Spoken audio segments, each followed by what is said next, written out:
Everyone talks about identity, right? So, and that's really good.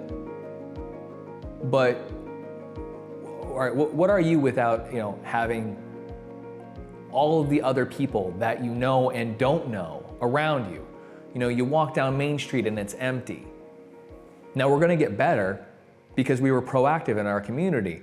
If we weren't, that might be the state of things for a long time.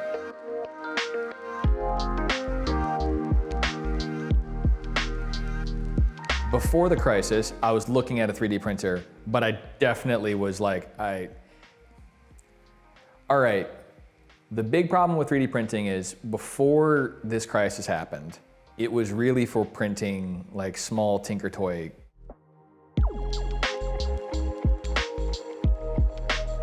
I think kind of everybody went down the internet hole. Like everyone was researching and researching and researching what's gonna happen next and next and next and next and next. And the thing that I thought of was how we were having this huge mask shortage that was instantly happening. And that we had no idea what was going to be the next step in the masks, right? Like, they were telling us two things. In my opinion, it didn't really make a lot of sense. They said, the masks are ineffective, but by the way, we need the masks for the doctors. One more time, the masks are ineffective, but we need them. You don't need them, but we do. Anyway. So the only thing that makes sense for us, in my opinion, was to have it set up where it's like, all right, is there any alternatives? Now people were sewing masks, and the sewing masks, the people who I think did like the best job out here was like, LVIS sewed a ton of masks, literally thousands. They spearheaded this completely. I don't sew. I suck at it. I always tried. My mom's an amazing seamstress. I'm terrible.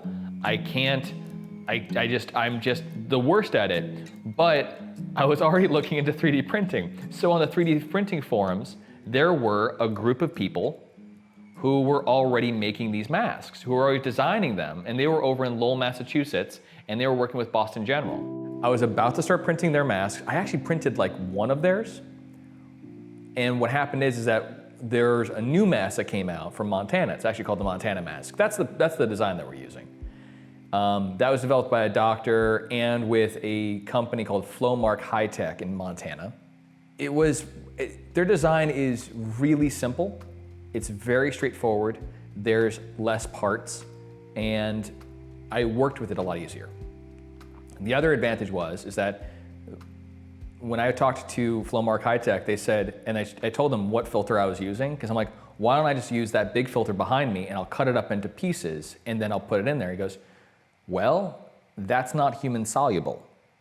I'm like, well, what does that mean? He goes, well, what it means is that, see, the regular N95 mask that you buy from the DOD or for wherever, I think 3M, but they have a deal with the DOD. When you buy that, you're getting something that's human soluble. So it means that when you breathe it into your lungs, that microglass isn't going to tear it up. I was just like, all right, the first people that are going to be infected, most likely, I thought in my brain, were your volunteer groups. The reason why I thought that is that they're usually the last people to get supplies. It was a weird moment because I didn't know how to approach someone without seeming like a wacko, So the first person I got to talk to was Bess Rattray, because she works with the Village EMS. Here you guys go, it's this 3D printed thing I made with this filter, you pop it in and everything. And they loved them. And that was it was like, all right, thank God. All right, I got one thing done. And then I printed out another 10. And then I was doing the village board meeting, and I talked to Chief, I think it was Chief Terza, who's the fire chief, and I asked him. And he goes, yeah, absolutely. So I think I gave them like another 10 or so, and each one, here's the cool part that happened too, is that each one had reusable filters. So the guys over in Billings teamed up with other groups, and they wound up figuring out a way to do a protocol for the filters to have them reusable. So by the time I gave them to people, I knew I wasn't giving somebody like a one-shot deal. I knew I could give them something that was a sustainable thing, to at least ride out part of this chunk of the crisis.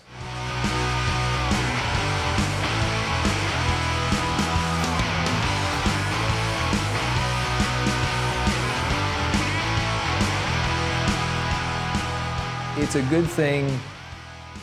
I'm happy I was able to be here for my community at this point in time.